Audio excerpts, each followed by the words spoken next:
Welcome to On the Roadmap, the project manager's guide to growing in your career, getting promoted, and succeeding at work. Each episode, I interview project managers and those who are in the community to hear about stories, strategies, and lessons. And I'm going to assume that if you're watching, you're like all of us and you don't have a lot of time. So I'm going to skip the usual podcast fluff and go right for the concrete insights. I'm Michael Yaroshevsky, the CEO and founder of Visor.us, that is also the sponsor of the show. Visor is the modern, flexible, and beautiful portfolio project management solution that syncs both ways with your other apps like Jira and Asana. Today's guest is Susanne Madsen, project leadership coach, leadership facilitator, speaker, and award-winning author of The Power of Project Leadership and How to Do the Inner Work. Let's get her on the roadmap. Hi, Susanne. It's great to have you on the show. Hi, great to see you. I'm honored to be here. So thank you so much. Yeah, of course. I'm really excited to get in with you. As is tradition, we like to get to know you by getting right down to business. Our viewers are typically interested in unique perspectives. So the first thing I'd like to ask you to share is, what is the one thing that you believe about project management that few others seem to either recognize or understand? Well, my whole thing is about management versus leadership. And the whole premise of my book, you mentioned it kindly a moment ago, The Power of Project Leadership. The subtitle is how to get from being a project manager to a project leader. So to answer your question, I think my advice or my kind of angle on the whole thing is that project management isn't just about the tools and the techniques and getting things done. It's a huge part of it. But more so is the leadership aspect, because we are here to lead a team. Projects don't get delivered through tasks. They do get delivered through team interactions. So I see a lot of project managers being very task-oriented, especially if they are more in the junior end of the spectrum, but also very senior project managers can be very task-oriented. So we do need to get in and look at, what does leadership mean in the context of my role as a project manager? How can I be task-oriented and people-oriented at the same time? How can I be a manager and a leader at the same time? I'm not saying we shouldn't be task-oriented project managers. I'm saying leading the team is so important. And I'll give you one example. We all know what a project charter is. Yeah. It's that initial document that tells us what are we going to deliver, when are we going to deliver it, how are we going to do it, etc. Fewer people are familiar with the team charter. It's not about what we're delivering. It's about how we are going to work together as a team, irrespective of what we're delivering. So it's about our values. It's about our strengths and weaknesses. It's about perhaps our team motto. And how do we want to work together? How do we want to treat each other? What behaviors do we expect from each other? Yeah. And if we have a project management mindset, we may never get to the team charter. But with a leadership mindset, we will. I like that a lot. It's project management isn't really about projects and tasks after all. It's really people management.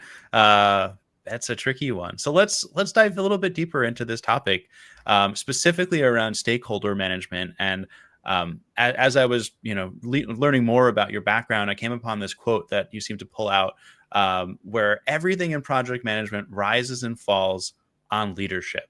And so I wanted to talk to you about this concept of managing up, because it sounds like this is really important to you and this philosophy that you have.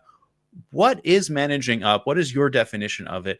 And how can somebody do it well?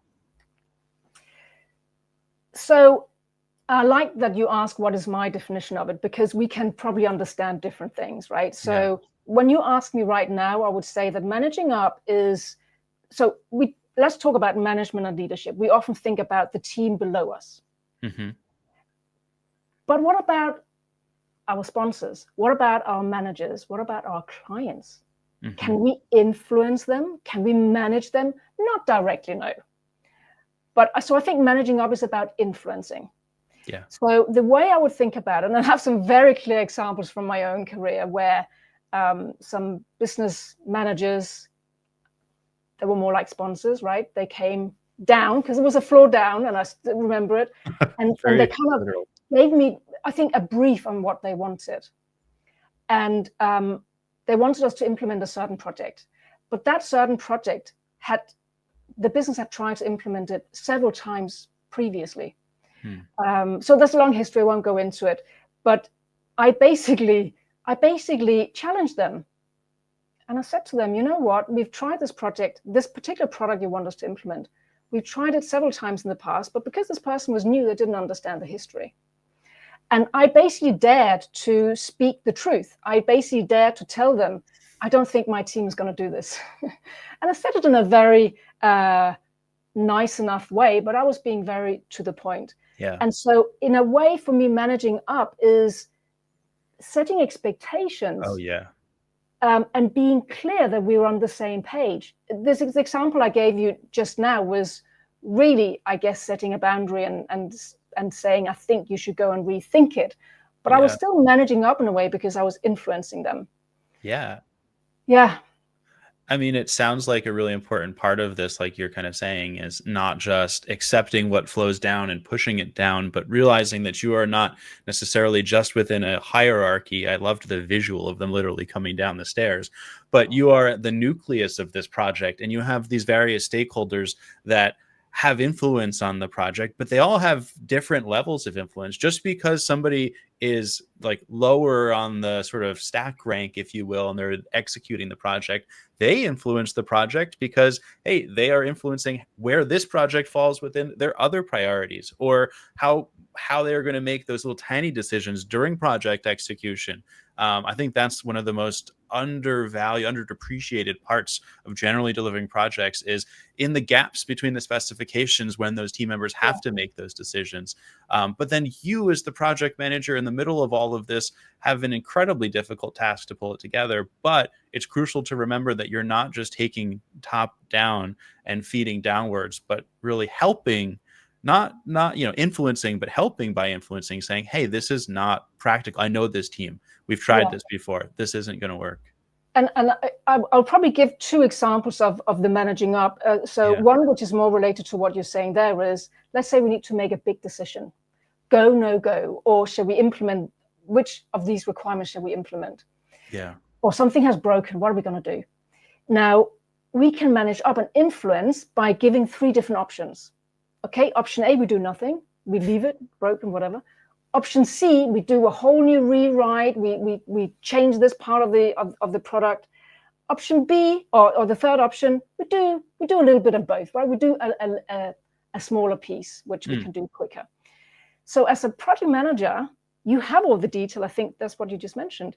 Yeah. But the sponsor doesn't have, or the client doesn't have all the detail that you do.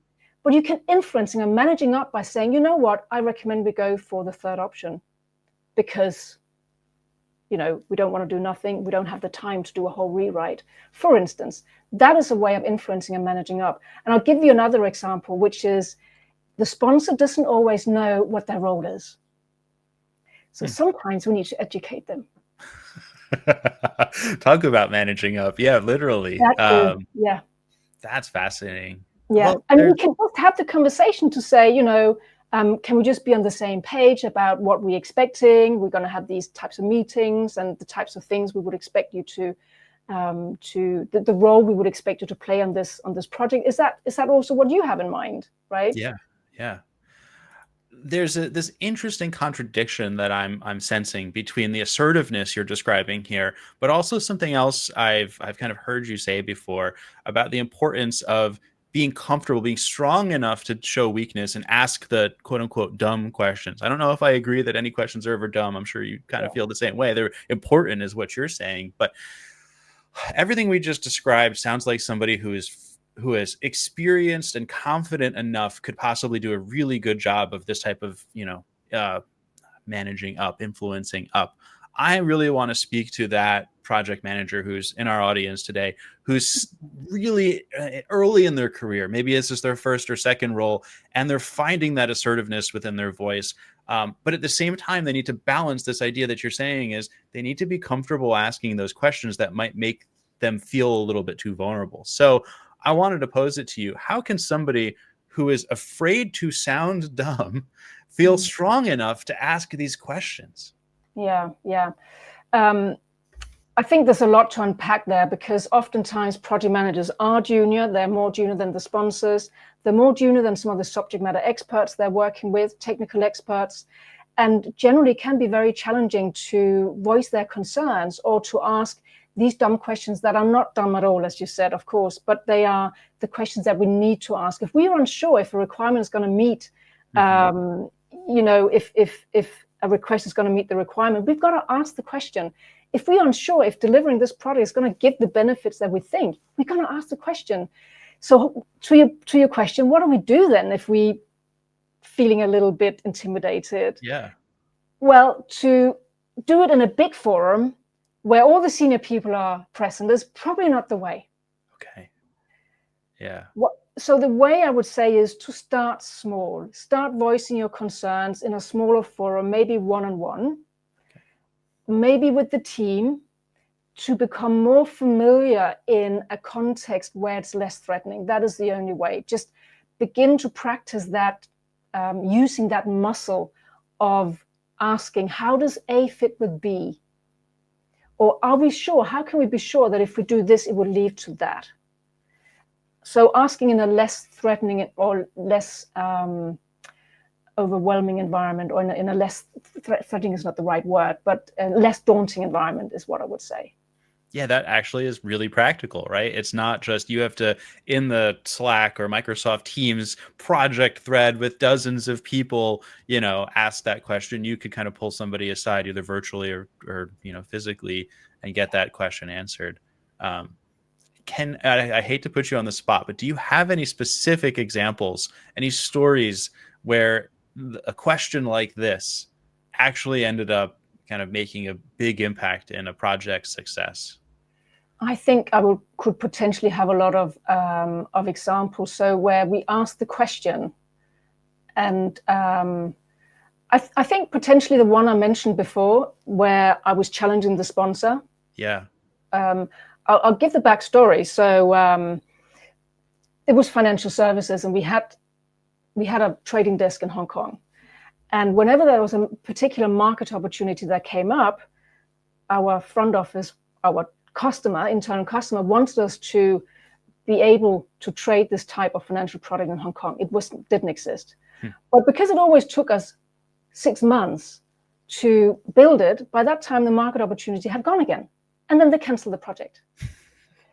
And I saw that in my time happen 3 times. They initiated, wow. And then because it took too long or it cost too much, they canceled it again.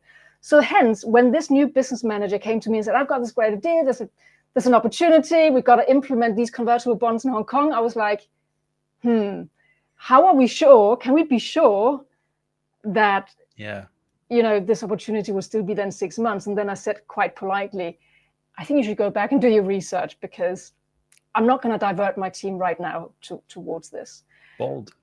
It was bold, and but I think I had the confidence because I'd seen it happen before.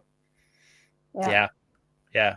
Once again, that's the hard thing, is how do we, and I don't think we'll have an answer right now unless you do, but how do we help that person who's early in their career develop that confidence to become able to be that assertive influencer that, frankly, I think leadership wants project managers to be. It's just never really part of the charter of the job concretely or explicitly, but it's that implicit expectation of, I don't necessarily just want you to do this project. I want my business to succeed. I am thinking of the bigger picture, but it gets so myopic to just think, well, if we deliver this one product, to the market, and then we could trade this, asset equity, whatever it is, we will get there. But okay, but then what is the consequence? What are we trading off?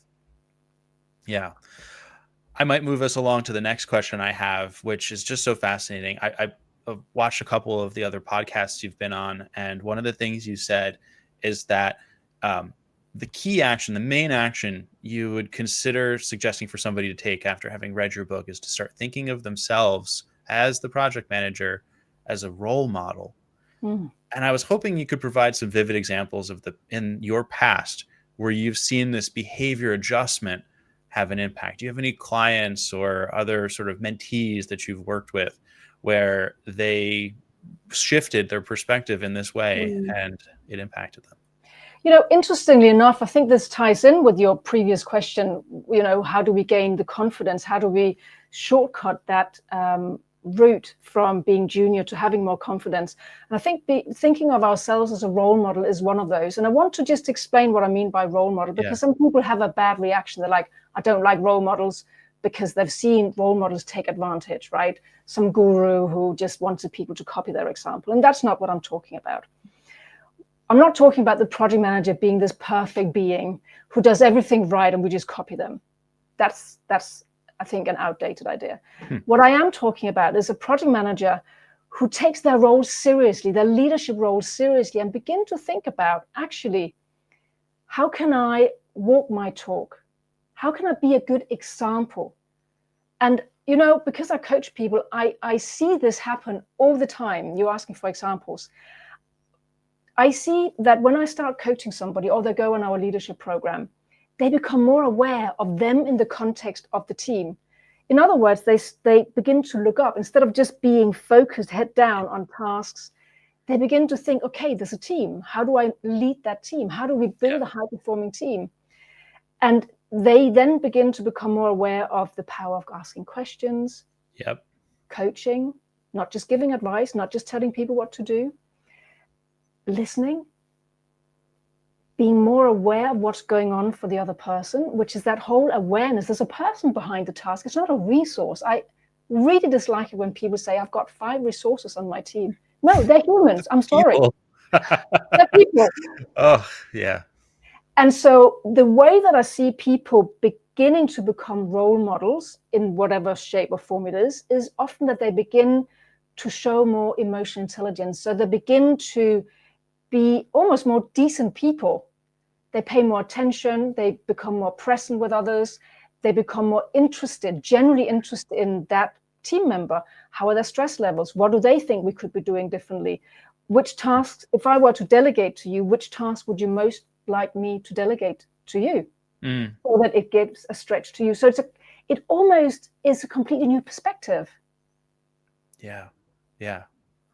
That makes a lot of sense as a definition of a role model, and also focusing on the people side, right? It's like you said, resources. No, that's a awful way to think about it. It really dehumanizes the whole experience. And I think project management, back to this, concept, it's people management. It's really not about the tasks and the projects, because you yourself are not doing the tasks. You are working with the people. That makes a lot of sense. So I'll give you an extreme example of when this does not apply. So thinking, let's imagine I think, oh, I'm going to be a role model, so I'm going to be a really good task manager. I sometimes think of that as the hero project manager. No. And it's being used in a little bit of a derogative way here for me. Because a hero project manager in the wrong way is somebody who flies in and sorts everything out and tells people what to do. And I have a huge burden on my own shoulders, because I've got to tell people what to do, and I've got to roll up my sleeves, and I do a lot of hard work myself. But for me, that's not being a good role model. No. It's role modeling the wrong behaviors. It's just a super manager, but it's not empowering the team. So I think talking about role modeling, it has to be that human element. Otherwise, it's misunderstood. That makes a lot of sense. Well, we're approaching the end of the show, but I always want to ask one final question, which is, what question would you want a future guest on the show to answer? That is a tough one, but we've been talking about leadership, and I think because there's not enough attention on leadership and project management, I would want them to answer the question, what are you doing to become a better leader? And how are you using those leadership skills to build a high-performing team? Because for me, that's what it's all about. It's that team. Yeah. All right. Stay tuned. I may come back to you with an answer from one of our future guests. That would be awesome. Well, that's all the time we have for today. Thank you so much for joining us. Thanks, Visor, for sponsoring this. Thank you, our guests, for tuning in and watching. And until next time, I'll see you on the roadmap. Thanks, Susanne.